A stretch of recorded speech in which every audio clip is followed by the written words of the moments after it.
Welcome back to AI Signal and Noise. It is Friday, and dude, the AI world is absolutely melting down today. I am Taylor. And I am Morgan. Seriously, Taylor, the sheer scale of the news this week is hard to wrap your head around. Let's dive in. Yes, we have trillion-dollar valuations, massive new models, and the entire internet getting rebuilt. Like, where do we even start? Let's start with that mind-blowing valuation. I mean, $65 billion? That is just an astronomical number. Right? Anthropic just raised $65 billion in a Series H round. They are valued at $965 billion. That is basically a $1 trillion valuation for a company that was a startup just a few years ago. How is this even sustainable? Well, their CFO, Krishna Rao, says their annualized revenue topped $47 billion. Like, they're actually making serious bank, dude. $47 billion in revenue is massive, sure, but a valuation of almost $1 trillion implies they will dominate everything. Who is funding this? It's the usual giant tech players and venture capital firms. They are apparently putting this cash right back into safety research and compute. Safety research is great, but 90% of that cash is probably going straight to NVIDIA for more chips. The compute war is insane. Oh, totally. They need massive clusters to train whatever comes after Claude 4. But like $1 trillion? We are in a new era. It definitely feels like a bubble, but with those revenue numbers, it's hard to argue they are just vaporware. It's wild. And think about the pressure on their team now. When you have $1 trillion valuation, every single release has to be a home run. Exactly. Investors will expect exponential growth year after year. If they hit a wall in model capabilities, that valuation could crumble fast. True, but they aren't slowing down. They actually dropped a massive new model update alongside this funding news. Oh, right. You mean Opus 4.8. Let's talk about that because the benchmarks they're claiming are pretty bold. Dude, yes! Anthropic says Claude Opus 4.8 is a modest but tangible improvement that tops GPT 5.5. Like, what? Wait, they're claiming it beats GPT 5.5? That is a huge claim considering OpenAI's latest model is incredibly capable. What's the catch? I mean, they say it beats GPT 5.5 and Gemini 3.1 Pro in most benchmarks. Plus, it catches its own coding errors way better. How much better? Because debugging is still a massive bottleneck for these AI coders. Like 4 times more often than the previous version. That is a huge deal for developers who are tired of babysitting code. Okay, that is actually a tangible improvement, but what about this dynamic workflows thing I saw in the headlines? Oh, this is the coolest part. They are rolling out dynamic workflows that can spin up to 1,000 parallel sub-agents. 1,000 subagents? For what? That sounds like a recipe for absolute chaos, not to mention a massive API bill. Right? But they say it's for massive tasks, like code-base-wide migrations. The main agent just delegates to hundreds of tiny helper agents. I guess that makes sense for distributed tasks, but the coordination overhead must be crazy.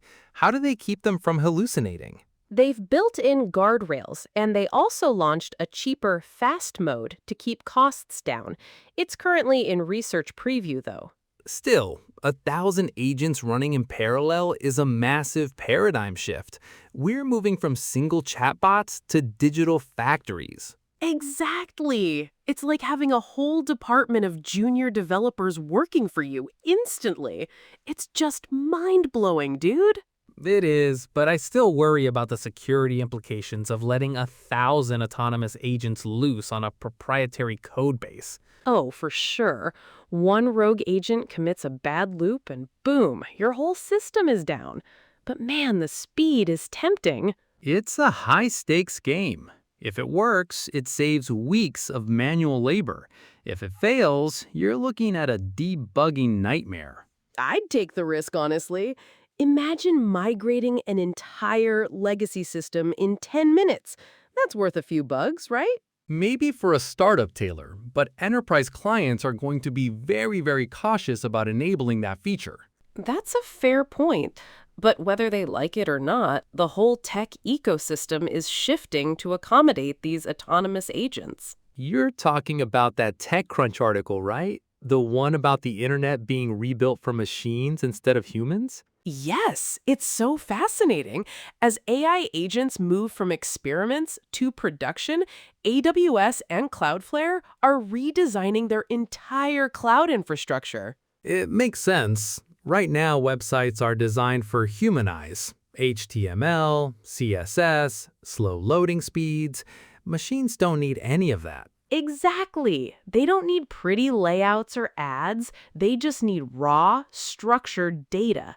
So the internet is shifting to machine traffic. That is a massive architectural shift. We are talking about APIs talking to APIs, bypasses for bot blocks, and entirely new protocols. Dude, yes! Like, why render a beautiful web page if a Claude sub-agent just wants the raw data in milliseconds? It's pointless. But wait, if everything is optimized for bots, what happens to the human web? Are we going to get squeezed out of our own internet? I think we'll still have our visual web, but it'll be like a thin layer on top of this massive, ultra-fast machine network. It makes sense, but it also raises huge questions about monetization. If bots scrape everything instantly, how do creators get paid? That is the million-dollar question. Cloudflare is working on new ways to meter and charge for bot traffic, but it's a wild west. It really is. The web as we know it is basically dying, and the new invisible machine web is taking its place. It's kind of sci-fi, honestly. Like our agents will be out there negotiating with other agents in milliseconds to buy us groceries. Let's just hope they don't accidentally buy us 1,000 boxes of cereal because of a glitch in the machine web. True, that would be an expensive mistake. But think about the security, too. How do we prevent bot-on-bot DDoS attacks? That's the scary part. If millions of agents are constantly querying servers, a single loop error could bring down massive platforms. Right. Cloudflare is going to have to get super smart about filtering out bad agent behavior in real time. It's a whole new layer of cybersecurity. We aren't just protecting against hackers anymore, we're protecting against runaway AI logic. It's a brave new world, dude. And speaking of how we interact with these agents, did you see the Siri news? Oh, the leaked renders for Apple's iOS 27? Yes, it looks like Apple is finally trying to take on ChatGPT directly. Yes! TechCrunch shared a sneak peek of the new standalone Siri app. It looks like a complete overhaul of the AI experience. Finally, Siri has felt like a glorified kitchen timer for years. A standalone app suggests they want a true conversational partner. Right? The renders show a super clean interface that lets you type or talk naturally with deep integration across all your local apps. That local integration is Apple's secret weapon. ChatGPT doesn't know what's in my emails or messages, but Siri potentially does. Exactly. And with iOS 27, they are apparently using on-device models that are incredibly fast and secure, no cloud latency. That is huge for privacy. I am always hesitant to send personal data to third-party clouds, so on-device Siri is very appealing. Totally. But do you think people will actually switch from ChatGPT or Claude back to Siri? Apple has a lot to prove. They do. If Siri still fails to answer basic questions or says, "Here is what I found on the web," people will give up instantly. Here is what I found on the web is the absolute worst. But they are promising a massive reasoning engine this time. We will see. Apple usually takes its time, but when they nail the user experience, they can completely shift the market. Dude, I am so ready for a Siri that actually works. Imagine asking it to organize your entire calendar and it just does it. That would be the dream. But it also means giving Apple even more control over our daily digital lives. Are you comfortable with that? Honestly, if it saves me hours of tedious planning and app switching every day, yeah, I'm willing to make that trade-off. Fair enough. Convenience usually wins. But I'll still keep typing my prompt into Claude and keeping a close eye on my data. Same here. Well, that is all the mind-blowing AI news we have for today. What a wild week it has been. It really has. Have a great weekend, everyone. We will be back on Monday.